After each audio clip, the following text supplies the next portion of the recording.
রাখছেন, সুবহানাল্লাহ। তাহলে 1 নম্বর পুরস্কারটা কি কথা বলেন? যারা ফজর আদায় করবে তারা কিসের সওয়াব পাবে কথা বলেন?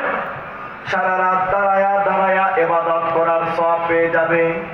যুবক ভাইয়েরা, বৃদ্ধ বাবাজিরা, 2 নম্বর পুরস্কার আসেন, নবীজির হাদিস সাক্ষ্য দেয়। জুনদুব ইবনে আব্দুল্লাহ থেকে বর্ণিত, নবীজি সাল্লাল্লাহু আলাইহি ওয়াসাল্লাম ইরশাদ করেছেন, নবীজি ইরশাদ করেছেন, মান সাল্লা সুবহা ফি জামাতিন ফাহুয়া ফি জিম্মাতিল্লাহ।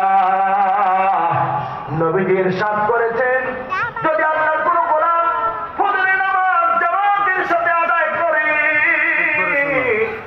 ওই মানুষটার গোটা দিনের জিম্মাদার স্বয়ং আল্লাহ রব্বুল আলামিন হয়ে যায়।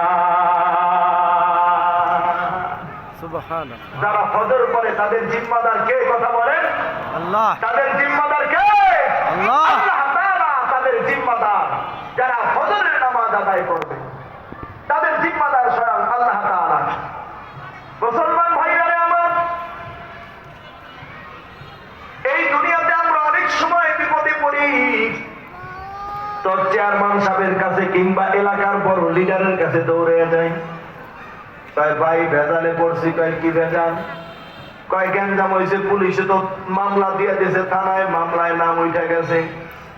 তো চেয়ারম্যান সাহেব অভয় দেয়, লিডার অভয় দেয়, তুই কোনো টেনশন করিস না, তোর নাম থানা থেকে কাটানোর জিম্মাদার আমি।